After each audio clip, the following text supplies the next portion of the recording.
Are we live? I didn't see a countdown this time. I think so. Crypto is on the rise, making that dough in the crypto paradigm.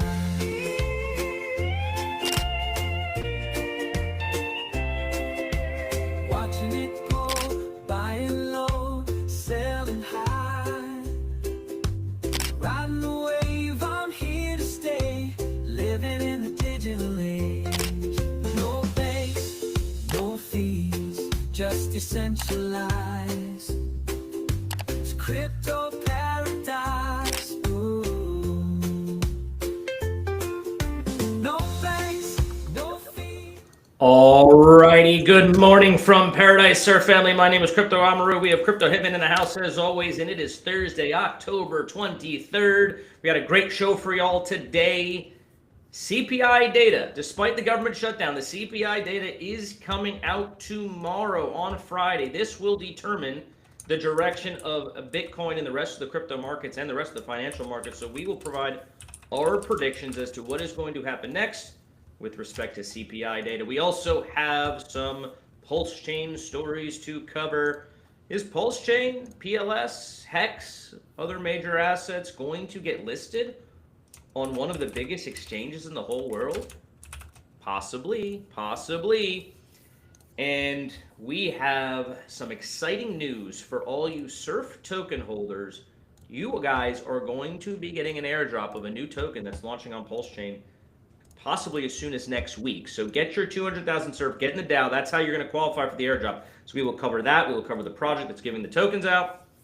And we got some other great stories for you guys to cover as well. So with that, why don't we start with our lead story today? CPI data dropping tomorrow.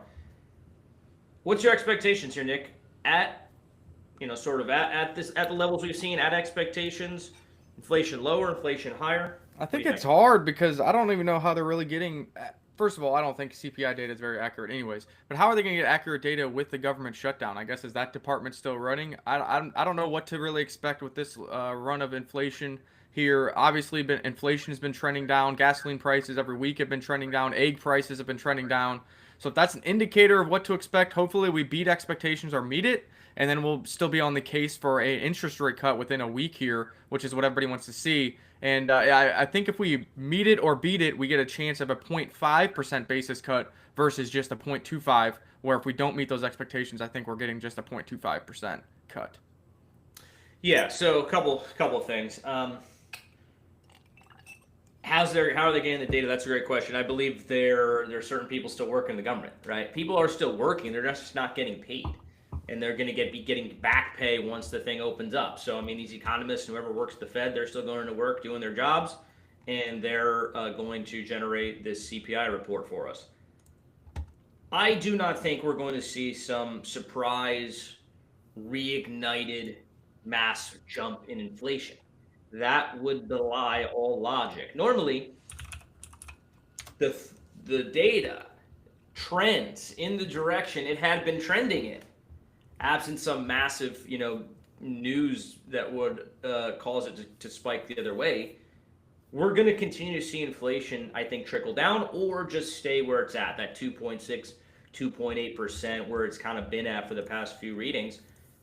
If we get at expectations or below, then I think the market starts to pump heavily in anticipation of this October 29th cut, which would still probably, I'm expecting a 25 basis point. I don't think the Fed goes overboard and does a 50. But of course they do that, then we're going, to the moon. But I think this next week, we're going to be looking at an uptrend here because we're going to get a normal inflation reading. So, expect the unexpected, but I think we're looking at a pretty tame report and the market's going to respond favorably tomorrow. Yeah, Truflation here is starting to get smarting and token gate some data. So we can't see the last 30 days on the chart, but we can see what the live reading is as of today over here as a number. And it's 2.26%. So right in line with what you're saying. We've been pretty consistent at this 2 to 2.3% range now for many months since June of this year. And we even saw lows of like 1.5% according to this back in April and May. So, like I said, I don't see any massive jump here. And they're saying the BLS reported rate last time was 2.9%, and they're showing 2.26. So hopefully we can be right at expectations or just below it. That would be amazing. And even if we're above it, I don't think it's gonna be a massive thing to where they're gonna say, all right, no interest rate cuts, and the market's gonna nuke. I just don't see that happening. I think everything is pointing to QE, some kind of interest rate cut. Obviously, we're rooting for a surprise 0.5% interest rate cut. That would really spur volatility to the upside and really juice the markets, in my opinion. Yeah, I mean, you have to understand what's happening in the underlying economy, too, to sort of make sense of all this data. So we live in a world of two economies, really. You have the affluent, those who make good incomes, they have good jobs, they have financial assets or invest in the stock market, they own real estate, maybe they own some crypto if they're smart. They're doing great, right? They're doing well. They're making money, and, happy, joy, joy, they own assets, asset prices are up. Then you have the other half of the economy, probably actually more than half, because there's more people who are struggling and not wealthy versus those who are, and they're in a tough shape right now.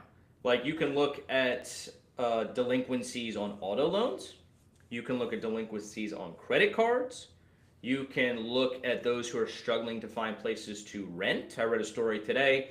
There is an epidemic, apparently, of people forging documents in order to get into rentals, forging pay stubs, right? So that segment of the economy is struggling badly. And I think the Fed has no choice but to cut rates, even if they're a little bit worried about inflation because tariffs or whatever, that's the story they keep telling themselves. They need to look at the Americans who are struggling. They need to lower rates for them. They need to help. That's going to then help them with their auto delinquencies, refinancing their debt, trying to buy their first home. So we need the Fed to step in. I think the Fed recognizes that, and I think they're going to do the right thing. But, of course, if you own assets, you're in a pretty good spot. Yeah, talking about owning assets, just in the live show the other day, I told you I took 2 boxes of Pokemon cards to the Pokemon shop and sold them for $12,000. So it's like, all right, had some bills I wanted to pay, some stuff I want to take care of. It's like, it was just a few years ago because, again, the Pokemon cycle is tied to the business cycle, which also follows the Bitcoin cycle. So, those are $450 per box just 4 or 5 years ago, and now they were $6,000 per box on average here today. So, I mean, it's not only Bitcoin that goes up with the business cycle. Obviously, that's what we love to see. But, assets have gone up. And at some point, you got to release some of those assets. And that's a prime example of what you're talking about. People who own assets are sitting okay. They can sell assets. But people who don't and who are in debt and interest rates are so high, it absolutely kills them, which slows down the economy in a big way. Shout out to Nick selling his Pokemon for $12,000. 2 boxes. 2 boxes. 2 boxes. Hopefully you held on to some other boxes, because who knows? In 4 or 5 years, it's gonna be worth $24,000 because that's just the way these assets are going and the way the fiat's going the other direction. So hopefully you held on to some. But that's pretty cool, man. Glad to hear you did that. And yeah, where are we looking on Bitcoin? Are we up? Are we down? What's going on here? 109.5. We've still been in the sideways area. Obviously, the bear case is this is going to be 5 waves down, which means you get a new low below this 103. But Bitcoin did show some strength yesterday off those lows. We saw those wicks. Bulls are defending the chart. You want to see Bitcoin get above the 114 level, above these moving averages, and then you are in the clear for takeoff towards into the 130s. If we can't get above there, you are going to see a bearish indicator right here with the moving averages crossing.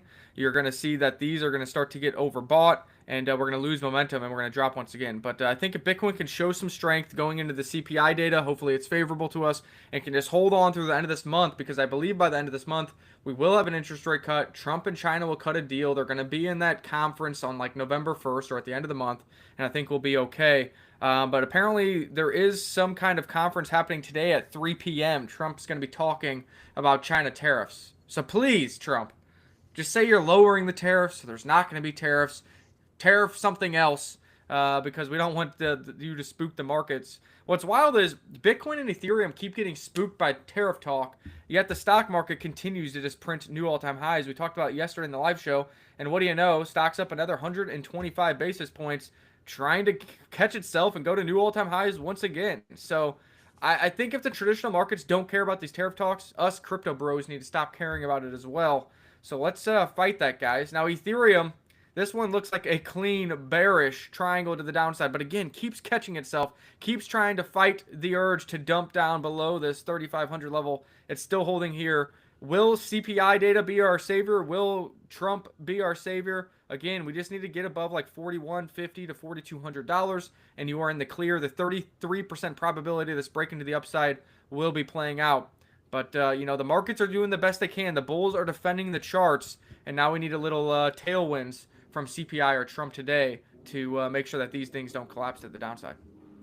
Well, I'm not particularly hopeful that Trump's press conference today is going to be bullish, because normally he comes out and says something very dramatic, very sort of crazy, like 200% tariffs, whatever. He's going to say something nuts, and then, market crashes. And then what happens is last minute, right before the deadline, which is, I guess, November 1st, maybe extended it out now. I don't really know the status at this point.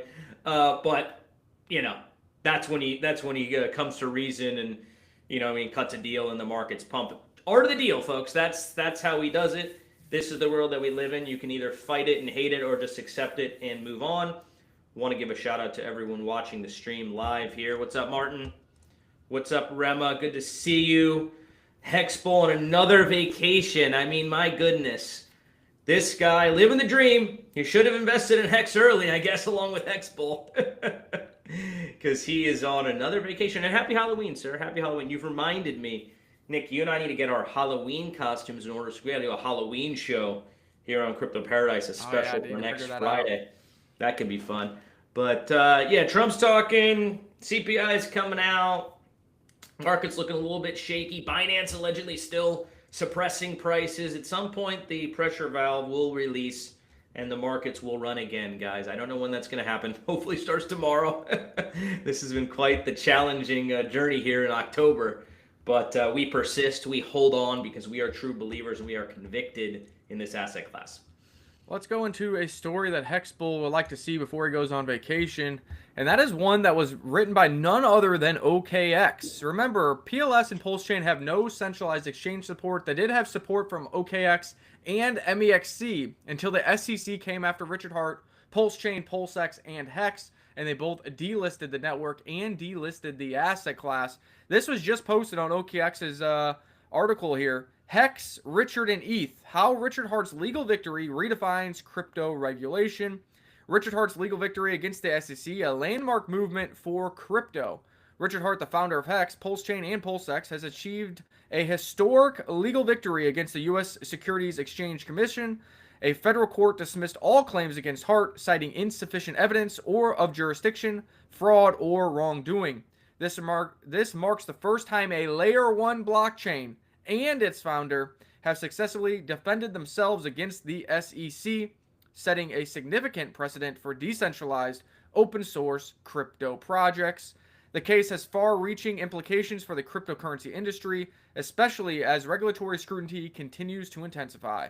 Let's delve into the details of this legal battle, its impact on Hex and Pulsechain, and its broader significance for blockchain technology. So not only are they giving props to Richard Hart, Pulsechain, and Hex, but they're also saying this is very big for the entire cryptocurrency ecosystem. And then they expand to go on to explain what is Hex, what is Pulsechain, and Ethereum alternative. Remember in the early cycles, Ian, it was about what's going to be the Ethereum killer. Now, I like this phrase better. It's a little nicer. An Ethereum alternative, Pulsechain. And then they go on to talk about different things, even breaking down Richard Hart's polarizing background as a leading figure in crypto. So, what does this mean? The timing of this is pretty ironic. Is OKX about to relist PLS or provide Pulsechain support? And will this open up the runway for MEXC to also relist Pulsechain and open up Pulsechain network support? No one ever knows, but let's just say this definitely isn't a negative article from one of the leading centralized exchanges in the entire crypto market. About damn time. That's what I say. About damn time.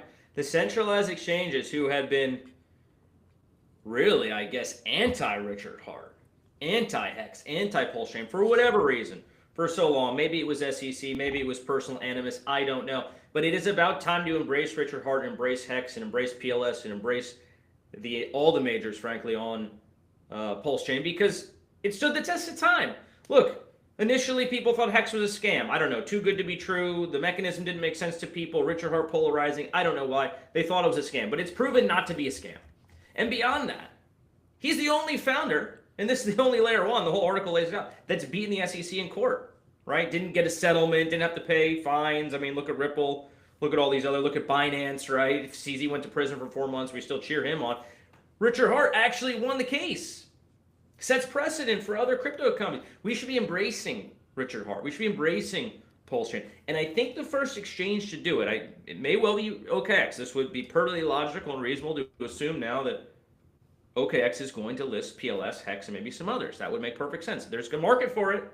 People want it. There's a community. There's people who would love to trade PLS on a centralized exchange again. OKX, if you're listening.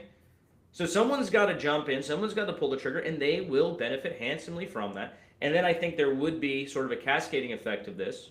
MEXC, maybe Gate, maybe KuCoin, maybe Binance, maybe Coinbase one day decides, you know what, let's embrace Richard Hart. We were wrong all along. We thought he was a scammer. We thought he was an asshole, maybe still a little bit of an asshole. But we're just going to list him anyway. We're going to list it anyway because it's a part of this industry, and we should be embracing Richard Hart and embracing Pulsechain. Yeah, I do agree with everything you just said, and the cascading effect I think would happen. So we'll see what happens. The other thing too is like, well, a lot of the Pulsechain community likes decentralized finance and decentralized exchanges. Okay, even if you don't get them to go trade the actual assets, I'm sure there's people on your platform that want to trade it. But also, do you understand how much marketing you will get from the Pulsechain community and Richard Hart himself if you're a first mover of listing these assets? You're going to have everybody talking about it. A mere article coming out has OKX all over my newsfeed and has us here at Crypto Paradise reading the article live on air. So just the positive marketing that you're going to get for your centralized exchange as being a first mover would be absolutely massive, I believe, especially here when the market is kind of teetering. Alt season hasn't really started. You want to get in the headlines for the retailers now, so when alt season comes, the retailers choose your exchange over the other dozens of options on the market. Yeah, I do get this feeling amongst Pulsechain enthusiasts and ardent supporters that, Pulsechain is DeFi to the core. We don't need sexes. We're just going on dexes and all that stuff. But here's the cold hard truth. There is still a significant portion of this industry who does not want to trade on dexes. For whatever reason. I don't know why. You have to talk to each one of them. They prefer sexes. So why isolate yourself? Why alienate yourself? Why prevent hundreds of millions of people, presumably, from opening their arms and saying, you know what, I'm willing to trade this asset? So to me, it's short-sighted. It flies in the face of reality. Do we want the whole industry to say, F the sexes, they manipulate and they're scammers and they steal people's money? All true, all true. But for some reason, a lot of people still like it. So just embrace reality. Get PLS listed on sex. I, for one, won't go on there. I won't do it. I'll just stick to the DEX. But there's a lot of people who will. So let's embrace reality. Let's get PLS listed on some centralized exchanges. Richard, if you're listening, make it happen, man. Make it happen. Pay the money. Give them tokens. I don't know what it's going to take, but make it happen. It's time to get off the high horse. DeFi is great, but it's not for everybody. Yeah, and I think that's the biggest thing too. Why was Hex not supported by centralized exchanges, even though at one time it was the largest volume asset on all of Uniswap? And really that's because it's pay to play, and I think Richard Hart didn't want to pay to get listings. He wanted them to naturally get listed. He didn't want to give tokens to get listings. And maybe his tune changes on that. Maybe these exchanges will see the benefit and list it without payment. Like I said, OKX and MEXC did support it in the past. Once the SEC case came, they stopped supporting it. And now that has been resolved, now we see positive remarks, positive articles laying it out. Maybe they're about to turn it back on and understand the marketing benefit and volume benefit for their exchanges here in the near future. Talking about the market cycle, we've been ones to say, hey, we're going higher for longer, and we believe that we can extend into 2026. Here's somebody else, Dread Bongo, laying out a lot of our same opinions. Maybe an unpopular opinion, but I think where most people will go wrong this cycle is comparing it to the previous ones. When in reality, we're playing an entirely different game now. It's just fundamentally not the same anymore. We have massive spot ETFs. We never had that before. Institutional crypto custody. U.S. government embracing Bitcoin. Digital asset treasuries. Stablecoin regulations are coming. AI and blockchain convergence. And AI is just getting warmed up, guys. Crypto-friendly SEC. Nation-state BTC adoption. And don't forget to add crypto-friendly Fed by May of 2026 as well. So, where does this all lead us? I believe the 4-year business cycle is dead. We have a 5-year business cycle. We top out sometime in 2026. And wouldn't it be ironic if when Jerome Powell is dismissed in May of 2026, we get the new head of the Fed, and that is kind of the euphoric top in Q2 of 2026 for Bitcoin and ETH, and then maybe altcoins still have some more juice in 2026 as well. Obviously, we'll have to see how it all plays out, but all the macros and data are lining up for us to continue to have an explosive Q4 of this year, but really extend into 2026 and leave a lot of non-believers, a lot of 4-year cyclists, a lot of people who already believed the top was 125,000 Bitcoin on the sidelines. And don't think that that can't happen, because remember, right now there's $7.5 trillion of people's money in the money markets in traditional finance. Those are all people who are left behind by this ripping and roaring bull market that we've seen in the stock market, and the same can happen to the crypto market as well.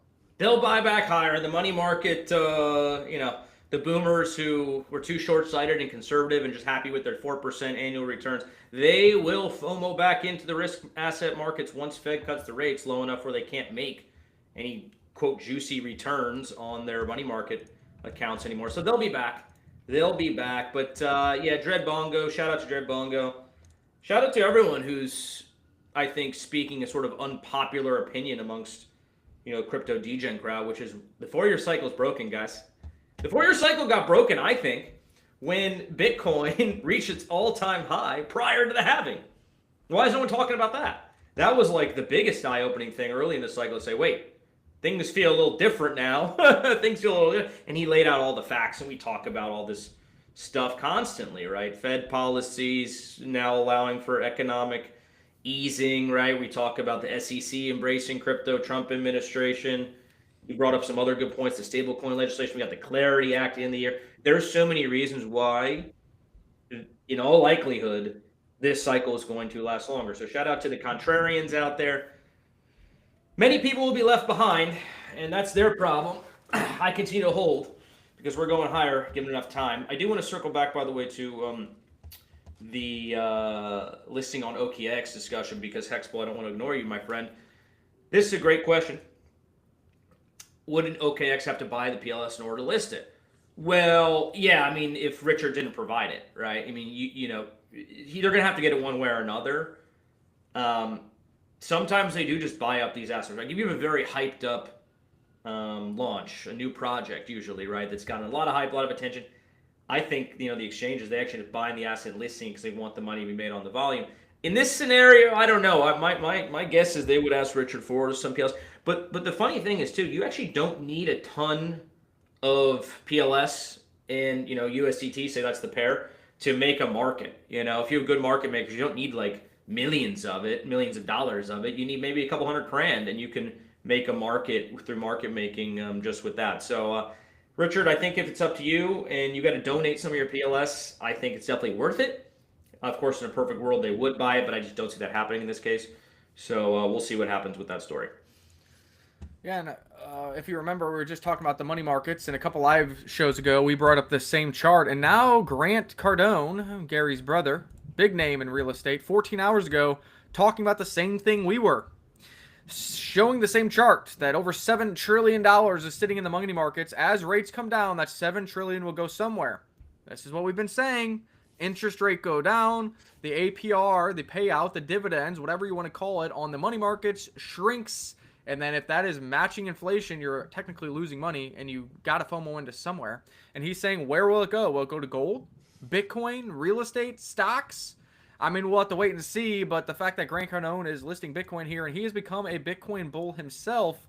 He was a real estate only guy, and now he is real estate and Bitcoin guy. This is a validation that what we have been saying here remains to be on track, and shows you that if you tune into Crypto Paradise, you can be days, if not weeks ahead of massive followers, massive accounts that will start seeing it the same way we do, so you can position yourselves to win before the masses find out about it as well. This is what is going to happen. This is one of the most hated rallies in the stock market in history, and we still haven't even had a euphoric top. And now these people who hate this rally and are stuck on the sidelines, no more 5% on your money, no more 4% on your money, no more 3% on your money. The trend is not their friend for the money markets, as interest rates will continue to drop in the coming months.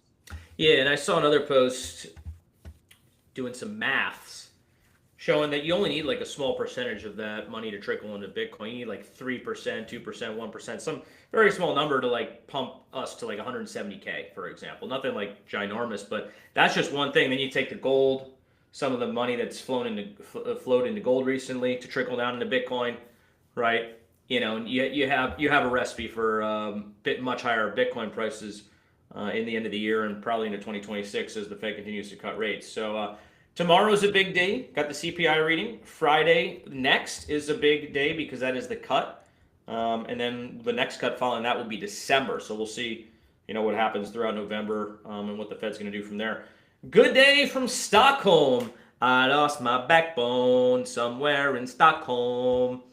Listening to that Avicii song yesterday. Shout out to everyone from Sweden. Shout out to Avicii, by the way. What a legend. I can't believe he killed himself. So sad.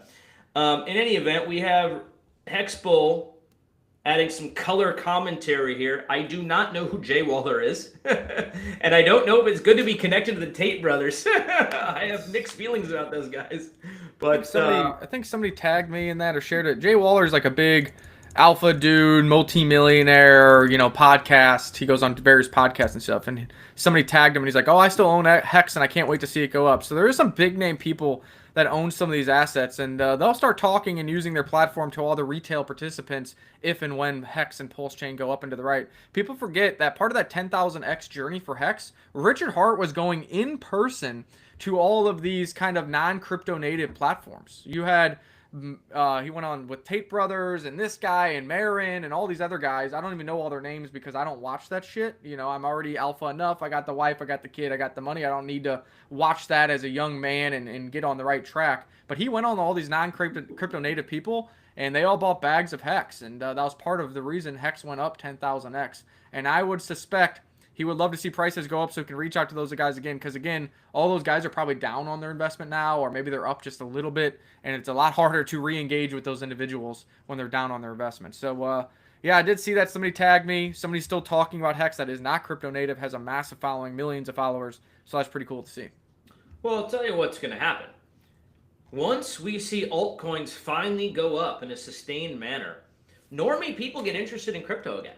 And those guys who have their big podcasts or big YouTube shows or, I don't know, some hot OnlyFans chicks, they'll start to get excited about crypto again. And they'll start talking about it. They'll start having guests on. They'll start buying bags. I mean, this happens every cycle, guys. Who remembers 2017 when I believe Kim Kardashian bought into crypto and was shilling crypto? Who remembers last cycle when Larry David, LeBron James, Tom Brady, they're all shilling FTX and crypto? The celebrities and the normies will get back into the market once the market is pumping enough for them to feel, okay, yeah, I like it again. We're just not there yet. So I hope Richard gets back to those podcasts. I hope he gets back to shilling Hex like that. We just need the market to be good enough where the podcasters, YouTubers, and celebrities care about this asset again. Now, we've been talking about Bitcoin being on an 80-day delay to gold, but if you zoom out to larger periods of time, look at this gold uptrend and then gabloomy. Well, let's look at Bitcoin here. Large trend, and where's the gabloomy go? I don't know, 500,000, 700,000. Now, I haven't looked at all this data, but I do like that correlation in that chart. I love to see it. So some people be like, well, the gold is on a way longer time frame than Bitcoin. Well, remember, Bitcoin trades 7 days a week, 24/7, and gold didn't even trade on the open markets till the ETF was approved, and then it only traded 8 hours a day, 5 days a week. So this is not something new. The Bitcoin and crypto cycles and time frame periods are always much faster because they are trading at much, much longer time frames, 7 days a week, 24 hours a day, compared to just that 8 hours a day, 5 days a week. The other thing, too, is Bitcoin is lower liquidity. Bitcoin has a lot of whales. Bitcoin has sophisticated market making. I don't know if those factors play as big a role in gold as they do in Bitcoin.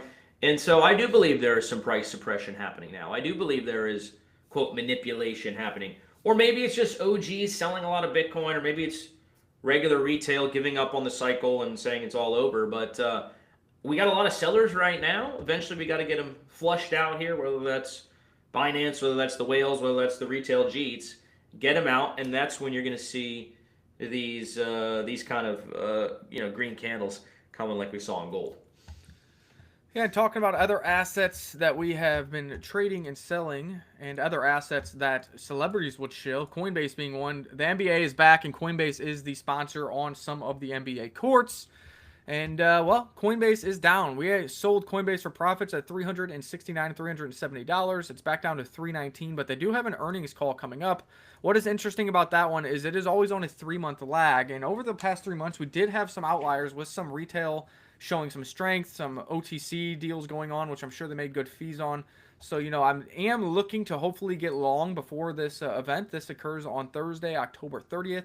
But I need to see an oversold reading on the 4-hour RSI before I'd be happy to jump in, or it come back down to this red line around 291 now. Of course, that is going to trend towards 292, 293. So keep an eye on that. If you want the exact trade, get in the Surf DAO or get in Learn Crypto's private group, and we'll try to buy back into that. We have not once ever in the history in the past 2 years had a losing trade on Coinbase all the way back down to here in July of 2023. So I'm not going to say I'm going to continue to always be right, but we have never had a losing trade so far. Once again, we sold a local top, and we are looking to buy back cheaper on Coinbase, one of the largest crypto-based stocks out there.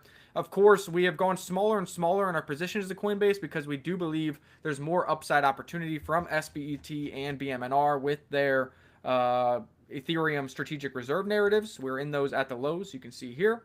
These things are screaming buys as well, as now they are right around the MNAV. So if you believe Ethereum goes up, these are going to actually melt faces. If Ethereum does break down to 3,400, you're going to see a capitulation in SBT and BMNR, where you're literally going to be buying discounted Ethereum. It would be more beneficial to buy BMNR or SBT than buying spot Ethereum if they give capitulation red wicks if Ethereum drops. That's just the math, folks, and that is the opportunity I'll be looking to take advantage of. Yeah, I'm not surprised you've had only winning trades on Coinbase. I mean, Coinbase stock is sort of a proxy for just the overall industry and prices of Bitcoin, Ethereum, etc. And if you're paying attention to this industry day in, day out, like Nick does, and like I do every single day for the past 10 years, you kind of know. You kind of know enough to say, well, Coinbase probably had a good quarter. Retail activity was high. They launched this, that, the other product. They got into derivatives. And of course, now we saw that they're listing BNB. That's a very bullish story out of Coinbase as well. I don't think it affects the stock that much, but they're making progress. One thing about Coinbase that gives me a little pause, not the stock by any means, but apparently Jesse Pollock, who's the individual, he's a C-suite guy, I believe, who's responsible for running Basechain. He's allegedly been launching a bunch of shitcoins on Basechain. Did you see that story? Yeah, I don't know if he's the one launching them or he's the one sharing them, but he's sharing tickers and all the charts are just awful. I guess he's trying to have his CZ moment, but there just isn't enough retailers, enough liquidity, and he's not using his own money to prop up those charts to drive any FOMO. And, he's had like 3 or 4 that just literally go up, down, and die. And it's like, if that happens, like, by the time we even see it and talk about it on the show, we have no incentive to go over to Basechain because we're like, well, what are we going to chase over there? A 1-hour pump? Now, if they would actually put some capital behind those or launch them themselves with supply control and manipulate charts up and to the right, well, then you probably get people like us to talk about it and go over there with some capital because we think we can make some money. But they're just kind of doing everything wrong over there when it comes to trying to onboard retailers. I think the final gasp for our base will be the base airdrop announcement, and maybe then they will get some hype over there. It's tough, man. Swimming upstream is really tough. Like, even if he were to put a bunch of money behind some of these plays, I mean, like, look at what happened to the BNB, or let's just call it the meme season on BNB chain. We haven't covered it in a minute, but my guess is most of those are kind of floundering and dead for the most part. So it's very, very hard to swim upstream. I wish Jesse Pollock would not spend his time promoting scam memes and rather, I don't know, incentivizing builders, genuine projects to go over on Basechain. I know, marketing it more, planning this airdrop better. I don't know. There's got to be other stuff to do with your time than shilling shitty memes during absolute, depths of despair in the altcoin world. All right. Well, why don't we switch gears here? Why don't we switch gears? Because we have our good friend, I believe the founder of XXX is here. What's going on, my friend? Good to see you. Glad you joined up the stream. I know we wanted to talk about this towards the end, but let's just get into it now. Where do we want to start with this one, Nick? Where do we want to start with Playboy? First of all, let's start with reading the comment. It says, GM, I'm hearing about Playboy, XXX, and Surf on Pulsechain. Sounds like a great project. So let's share what their Twitter is, and then we'll kind of go from there. Again, we're doing our best. They are already launching on Pulsechain. They reached out to us and said, hey, what if we create some kind of dynamic in which we benefit Surf token holders and maybe get some support from Crypto Paradise? And we're like, okay, sounds like a plan to us. Let us do some research. He sent over like a 19-page white paper, so we're not going to get into all of that today, but that's a good start from the founder. We've had a couple calls with them. He's starting to slowly build a community here on Twitter and Telegram, and he has some interesting mechanics that he wants to utilize on Pulsechain as well. So we're all for it. We're supporting Pulsechain builders. We understand that each project that launches on Pulsechain helps pump the core tokens, helps pump the Surf token. So here we are. And I think the biggest thing is where we want to start is we scroll down here. Super active. I like these AIs. Who doesn't like boobies, playboys, and X's on your bags, right? So that's what it's all about. And this is the one that we saw 16 hours ago. Airdrop incoming for the XXX token. Playboy Protocol XXX. Two-phase airdrop. 2 airdrops incoming. How to qualify. Hold 200 Surf tokens in your wallet. Only on Pulsechain. Now, why is this a significant amount of Surf? It doesn't cost all that much right now, but this actually gets you into the Surf DAO as well. So if you are in the Surf DAO or you hold 200,000 Surf tokens, you are going to be eligible for a 2-phase airdrop of the yet soon-to-launch XXX token. So if you don't own 200,000 Surf, now is the time to buy that, because it's almost like getting a coupon code or a gift card for your purchase. You know, sometimes you go to a restaurant around the holidays and they're like, hey, buy a $100 gift card and get a $25 gift card for free. It's like, hey, you can buy somebody a gift, but you're going to get a little enhancer on top, that cherry on top. That's kind of what you can do right now. Go buy 200,000 Surf. The snapshot is going to be happening in the next few days, most likely, and then you're going to get your claim to not 1, but 2 airdrops of the XXX token in the near future as well. Hell yeah, man. Shout out to XXX here. I want to get into why I'm bullish on the project. Perhaps provide a little bit more details around the airdrop. We will be having the founder on for an interview, I believe, next week, so you guys can get to know him a little bit more as well. But yeah, first of all, love the branding. Love the overall theme, the concept. Very memeable, very attractive, for lack of a better word.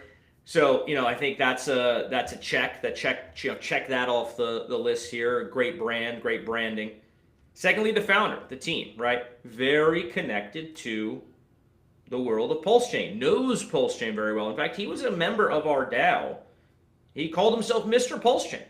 He's in the streets. He's in the Pulsechain streets. He knows what's going on. He's connected to a lot of the devs. He's connected to a lot of the influencers over there. He's been involved in the ecosystem for a long time. He knows what he's doing. He knows what he's doing. So that's a big check as well. Activity level, right? Passion level. Let's just call it that. Super active. I believe he is full-time crypto. So spending his time pretty much all day, every day on XXX and you know, other crypto related activities. You like to see that, right? It's always better when someone's full-time crypto rather than has a normal job and then doing crypto on the side. So check that off as well. The token economics, right? Starting at a $20,000 market cap. Did a very small pre-sale, full disclosure. I invested, I think Nick invested or needs to invest into that pre-sale. So we will have a bag. We are holders of the token. So just full disclosure there. Small pre-sale he did, very small, I think raising like $1,700. That's going to be used for liquidity. Market cap, $20,000. He has a sort of, let's just call it, let's call it secret sauce. He called it yesterday on the call, secret sauce, to sort of help juice the chart and juice the transactions, the transaction volume, you know, so kind of an innovative launch plan. I'm not going to reveal the details there, but some ingenuity, some innovation have around the launch. And then giving away, some tokens to Surf holders, DAO members, those holding 200,000 Surf. You're going to get 2 airdrops on the condition. You'll get the first one, right? And then you'll get the second one, assuming you hold those first batch of tokens for 200 days. So, you know, you can choose to sell, that's fine. But if you want to diamond hand it and see where XXX goes over the long haul, you hold on and then get your second batch after 200 days. So cool concept, incentivizing people to hold, not requiring the holds, incentivizing people to hold. I really like everything about this project. Let's see what happens. We need Pulsechain to turn around and do something. But otherwise, checking pretty much all the boxes for me over with XXX. Yeah, and I mean, maybe it's meant to be. 69 posts by the Playboy Protocol XXX account. I mean, that's perfect. I don't know if you can ever post again. You got to just leave it. You can't ever do another Twitter post. You can't even do a launch post. You got to just leave it like it is. No, I'm just joking. But the branding's interesting. The AI videos are good. We want to see more of that. And of course, before this thing launches, we want to see, website come out, a full explainer videos of how the token economics are going to work and everything else. But from what we've heard so far, 20K initial market cap, giving the Surf token airdrops, choosing to launch on Pulsechain, which we want to pump. That's why we're going to be supporting it, and we're going to be trying to learn more, and we'll tell you guys more about it as time progresses. But I think the only play to move right now would be, hey, go buy 200,000 Surf, get in the Surf DAO, get all the other benefits, and then this is just another benefit that you'll be getting in the near term as you hold 200,000 Surf tokens.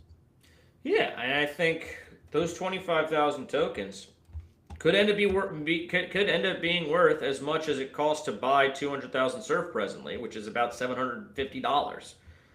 So I don't know if the math is going to play out like that, but let's see. I just think, hey, Airdrop, this new token could do very well. I think it checks a lot of boxes.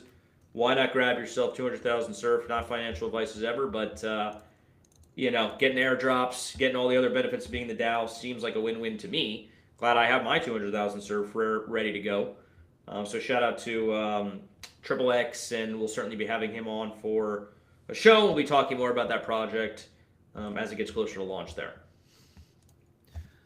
Let's see if there's any other things we wanted to talk about here. Not too much. I'll pull up the Peacock chart because if you noticed in that AI video by Triple X, they did give a shout out and they had the Peacock on there. So I would expect them to be looking to get support from Liberty Swap and maybe having an LP with the Peacock token as well.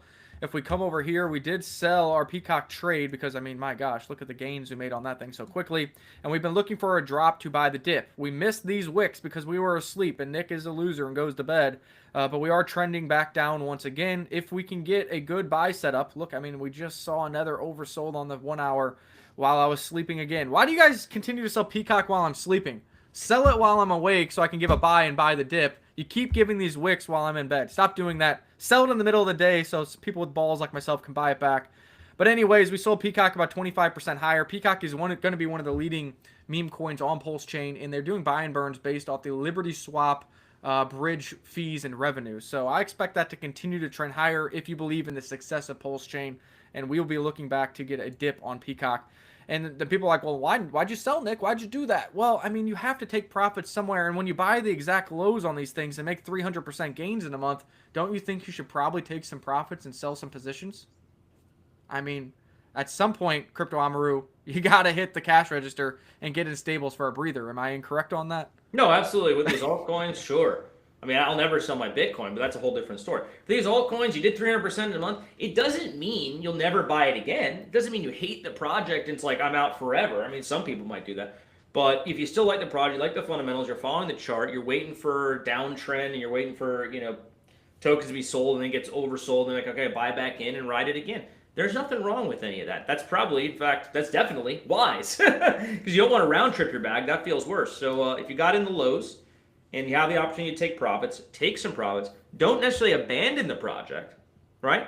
Follow it, see where you want to buy back in, continue to support it on social media, buy back in, and ride another high.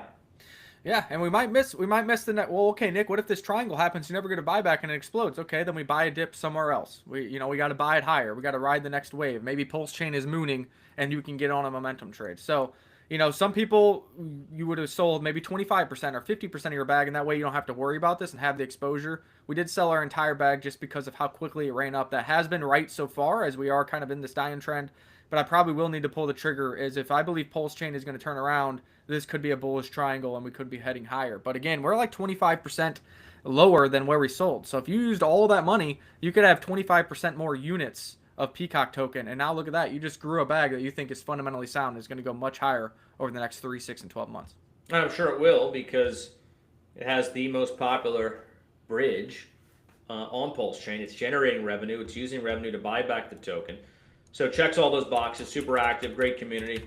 To me, it's going to be a big winner this cycle on Pulsechain. It already has been. It's going to continue to be one. So those guys doing a great job. Maybe we can check out also some other projects on Pulsechain. I know we had meant to mention Rome yesterday. We haven't talked about Rome in a minute, but Rome's also outperforming, I believe, or at least it was a few days ago. Let's check in on the chart and talk about Rome for a bit. Yeah, Rome back up to 91,000. Some big green candles breaking out of a range. I mean, this is the story of Rome. We gave a buy to our surf Dow at 15,000 market cap. Then it ripped up. It bounded on pump tires. So we got it still on pump tires over on Pulsechain. Ripped up to, I don't know what this was. 800,000 market cap came, or 80,000 market cap came all the way back to 38,000 market cap. And then we did a Patreon and Dow first video. I did a full video review. Well, what do you know? Big green candles going from 38K all the way up to 420K market cap. Was looking pretty bullish here, looking to make another move. And then as you can tell by the chart, what happened here? Well, that was when the main project wallet got hacked. 60% of the supply was market dumped on the market, sending it all the way down to 5,000. Holy cow, Nick. Is it over? We said, no, I don't think so. I think they're going to keep building. They're going to keep doing whatever. If anything, if you missed the 15K buy and the 38K buy, roll the dice and buy down here at 5K, 8K, 15K again. And what do you know? We are back up to 91K market cap, and they're staying strong. They're doing weekly tournaments on their gaming project. You can go play Battle in the Trenches and the Gladiator Domes, and you can win real cash prizes, Rome prizes, and in-game currency prizes. And slowly but surely, all of that revenue is buying up the Rome token, and price is slowly going higher. We do know that usually around the time of the tournaments, we do see a green candle as they are buying up Rome tokens in order to pay it out to participants. Some of them sell, some of them hold, and that is why Rome keeps on building. So shout out to Rome. Obviously, it's still a tiny market capitalization, but this thing survived. Most people just give up and say, you know what, I'm done. I got hacked. 60% of my tokens got sold on the market. It's over. This thing bounced from 5K market cap back up to 90K and puts even Surf DAO members, you're in at 15K or 38K, you're up like nearly, what is that, 3 to 8x on your position, even if you hold through all this storm and didn't take any trades. So shout out to Rome. Shout out to what Rome is going on. And another tournament starts for the Rome Gladiator Games this Friday, and it goes on all weekend. So if you're a gamer and you don't have money and you're talking about, man, my altcoin bags are down, go play the game. Get a chance to win $100, $200, $300 in-game currencies for completely free to play. So I would check that out if I was you. What do you think, Crypto Amaru? Yeah, man. So happy Rome revived itself, didn't give up. Perseverance, consistency, sticking with it, long-term vision. That's what you want to see. And look, it has genuine product behind it that people are using. It's generating revenue, right? You're buying back the token. So it's checking all those boxes as well. Obviously, look, the hack was devastating. I'm sure it's going to take some more time for more people to say, okay, I trust this project again. But, take a little risk maybe. Buy in at $90,000 market cap. Get in before people say, all right, this one's legit. Okay, fine, I'll ape in at 500K. Take a little bit of risk sometimes. It often pays off. Not financial advice, by the way. But, usually pays off to be early and take a bit of risk. So, keep up the great work, Ron. We'll keep supporting you guys. Keep promoting the tournaments happening every weekend. People are earning money. People are playing game, having fun, building a community. I mean, what more could you want from a micro cap? Yeah, I mean, it's awesome that they have product market fit. Their gamer base is growing every weekend. They're bringing in some revenue. They have support from MVS Crypto, the Crypto Night Show, ourselves. But now they just got a brand new Web3 gaming experience listed on Play to Earn. So now they're listed on Play to Earn, which has 79,000 followers. And everybody on Pulsechain should be rooting for this, because what this does is it gets eyes on Gladiator Games, and people are like, well, how do I play? Oh, you need PLS. You got to be on Pulsechain. You need the Rome token. Oh, that's on Pulsechain. And it tries to onboard people via the game, not just via green candles, which is something unique and something you want to root for. Also, this is new. We see Rome doing hosted tournaments. Maybe this is a sponsorship deal. Maybe Hog is paying for this. But Hog is a meme coin over on Pulsechain. And now we're seeing cross-marketing between Pulsechain projects and Gladiator Games. Sponsorships of tournaments potentially. That is really good to see. And that's the collaborative nature that brings more gamers to Gladiator Games. The more gamers you have, the bigger the prizes, the more Rome buybacks, and the more eyes on Pulsechain as a network. Love to see it. Shout out Rome. Good work. There's still a lot of builders. There's still a lot of really legit people on Pulsechain. This is a great example of just one of those kind of projects. Liberty Swap we talked about. Obviously Surf and what happens here at Crypto Paradise. We got Triple X about to launch. Bear AI still doing its thing. There's a lot of solid projects on Pulsechain. I think all highly undervalued, all reliant to a large degree, if we're talking about price performance, to PLS and Hex and the majors and what happens with, the chain overall. So, we want to see Richard Hart take at least a portion of that 600 million that has been moved and ultimately have that find its way into Pulsechain and buying up the charts. I don't think now is the right time, however. I was having this debate yesterday with someone briefly on one of the chats I'm in, and it's like, imagine he was to deploy a bunch of that money now. What would happen, right? What would happen? Well, I'll tell you what would happen. It would pump for a bit, right? Maybe PLS would do a 2x, 3x, 5x. I don't know, how high it would ultimately go. But then it would just get sold into because everyone's risk off. Everybody hates altcoins right now. We're like max fear, basically, if you look at the fear and greed index. What would happen? You just sell off and you just get dumped into, and then that money would have essentially been wasted, handing capital to Jeets who never believed in Pulsechain. So you can't do that. You can't do that yet. You have to wait. You have to be patient. You have to be creative. And I just don't think Richard Hart's come this far. He knows a lot about this industry to make a massive blunder like that, blowing 600 mil for a quick pump and dump. Well, also remember that it's not 600 mil in stables. It's 600 million in ETH, and ETH is $3,800. And like we've been saying, alt season and risk on probably doesn't happen until ETH is over 5,000. So not only do you get momentum and morale by ETH being over 5,000, altcoins on other chains moving, now that 600 million is 750 million or 800 million because the ETH itself is worth more money. You have more liquidity to sell that ETH and port it over to Pulsechain. So I mean that's the waiting too. Not only are you waiting for overall market conditions to get better, but when those conditions are better, your stash, your Ethereum is worth tens, if not hundreds of millions of more dollars.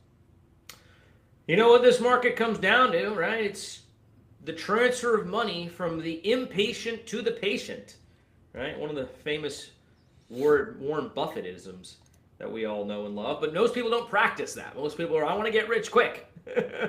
This is taking too long. Oh, there's other things pumping. I want to FOMO into the thing that's pumping. That's not how you make it, guys. You make it by being patient, patient, patient. And sure, you won't win all your trades. Not everything pumps again. But given enough time and given the right macro conditions, we will see another alt season and alts will run. Yeah, and I want to bring up one more chart before we tune off because this TA worked out perfectly. Shout out to anybody who took the trade on Aster. As we've been saying, we've been waiting for Aster for a long time. But I said, hey, if you're a bull for Aster or you sold it at higher levels and listened to us and held out, this could have been 5 waves completing to the downside, and you had a bullish divergence between the RSI and the 4-hour chart. And what do you know? We have rallied off those lows overnight, and we're up 7.8% since the last live show and the markings on the chart. So I'm not going to say that was an official trade. I didn't take the trade myself, but I did say if you've been holding out on Aster and you are a bull on Aster, that could have been that 5 waves down.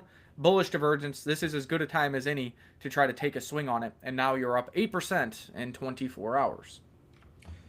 If you believe in Aster and you want to take a little bit of risk on a mid cap, hey, good work. Good work. I stay away from these things. I stay away. I don't want to get dumped on by the guys who bought it and see that or at the very beginning of the chart when it first started. There's guys who bought probably price 10x below that, and they still have a lot of tokens to dump on your head. So, trade at your own risk. It could still go up. I think we need overall macro and altcoin conditions to really improve before you'll start to see this pumping massively. But you can scalp it. You can make little trades, make a bit of money buying the blood.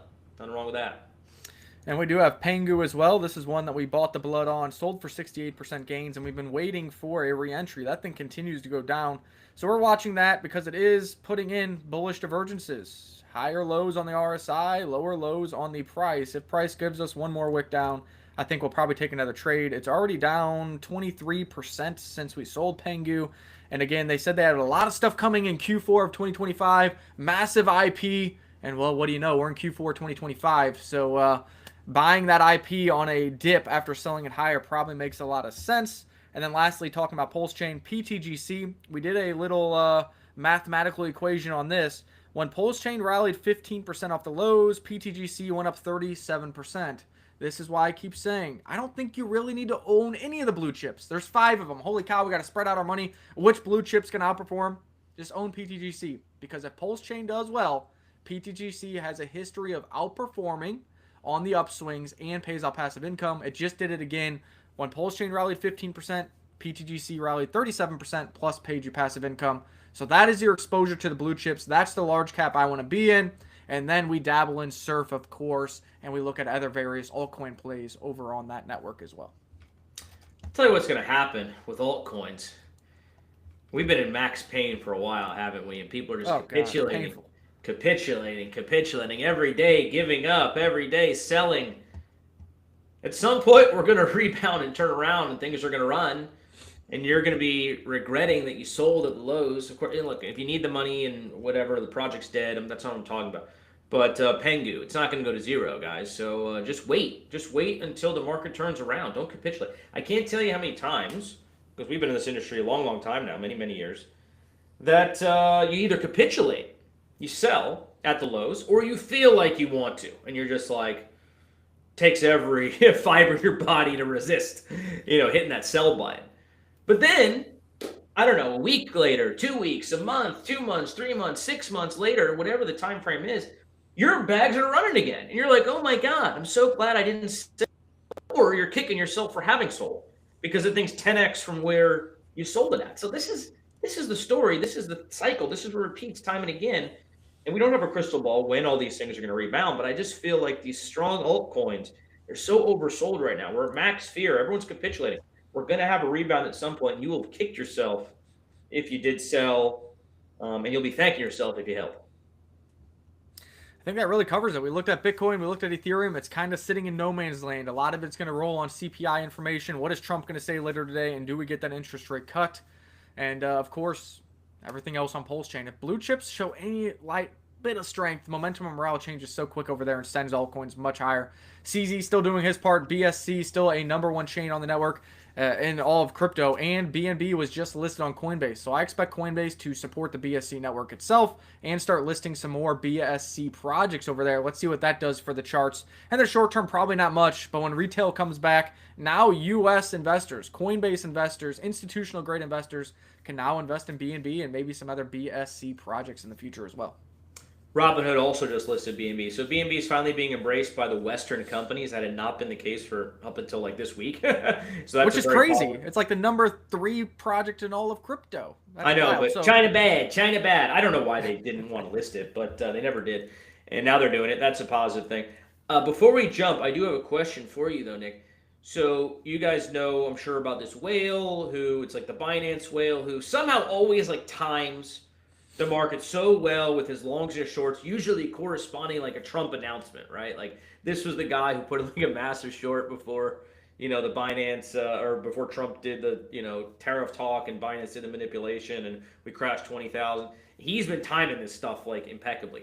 Do we know if he has a long or a short open before this Trump conference happening later today? I haven't seen it yet. I have not seen it. Actually, 1 hour ago, breaking news, 1 hour ago, Insider just opened a 400 million short ahead of Trump's major announcement today. He is shorting the entire crypto market, including BTC, ETH, and Sol. He did the same before the last crash and made over $180 million. So this is just on my Twitter feed. I don't know if that's exactly true, but it was 1 hour ago. This guy, I think, is 6 for 6 or 8 for 8 on trades before Trump tweets. So will the insider finally be wrong? Is Trump going to get sick of this insider? He's going to say you're fired, and he's going to say something bullish out of nowhere and liquidate this guy? That would be amazing.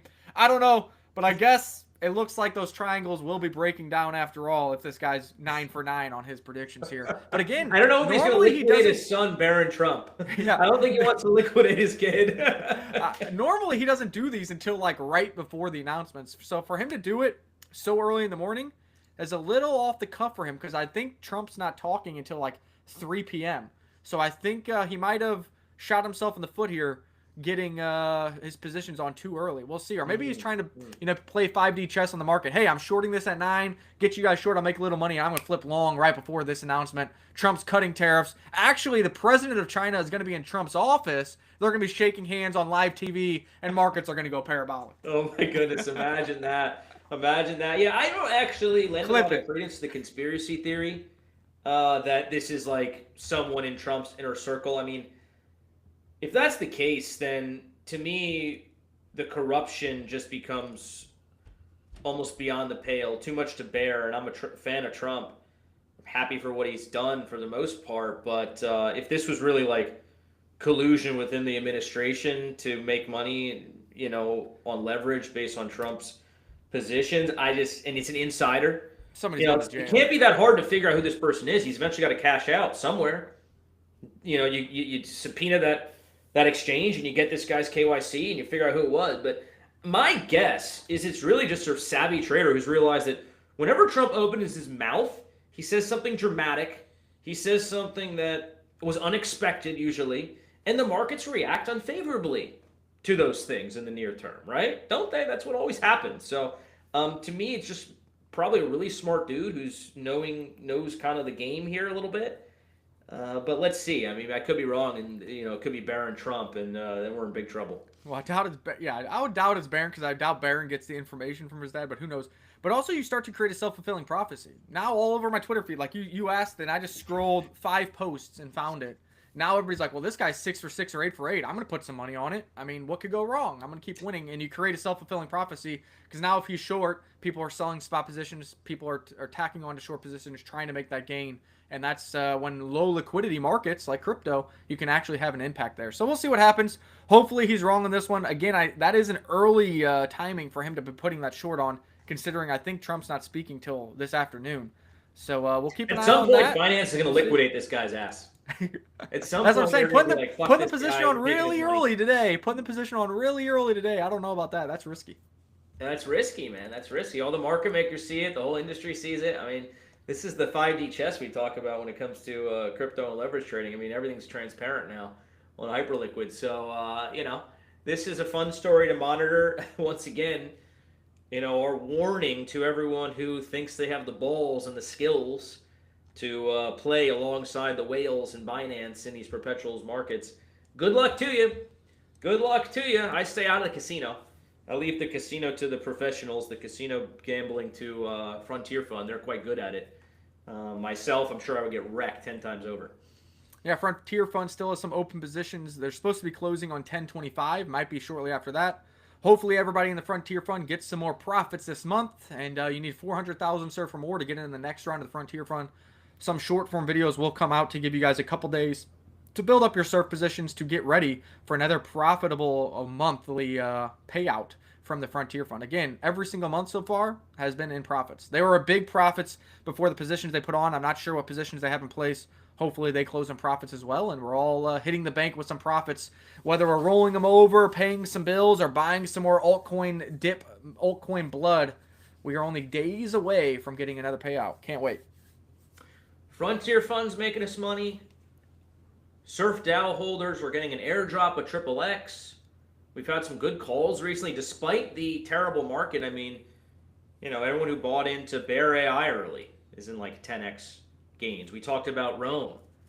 That's one's done well, even despite the ups and downs. The Peacock buys. I mean, it's hard right now, but we're still doing our best to make money for ourselves, help make money for you guys. That's the name of the game. Hopefully we entertain you guys a little bit every so often as well and have a good time. Don't forget the free vacations. Someone's got to take me up on that. Someone's got to take me up on this goddamn vacation to Tulum. I know the market's bad and everyone's poor. Eventually that's going to change. You guys are going to afford the flights. Yeah, maybe Frontier Fund following the whale. I mean, that gets interesting, right? Like, do you follow this guy or are you contrarian to him? I mean, at some point he's going to get it wrong, right? At some point he's going to be in the wrong direction on something. But I don't know. Trump normally comes out, says something, market doesn't like it. But who knows? Maybe Nick's right. Maybe because that's something bullish this time. Why not? Why not, Trump? Let's go, man.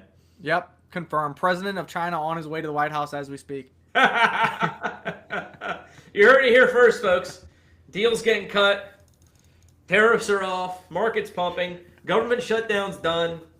CPI data coming in below expectations. Fed's cutting rates 50 basis points. See you on the moon. I think that's all today. We'll stay tuned. I'm going to go do vending machines the rest of the day. Go make some cash money to, buy the dip, hopefully. And we have some short form content that is scheduled to go out. Keep an eye out for some other bullish tweets on Crypto Paradise, my personal channel, Learn Crypto channel, everything. And again, we're just watching the same triangle patterns on Bitcoin, on Ethereum, on Pengu, and we're waiting to see how the end of this month goes.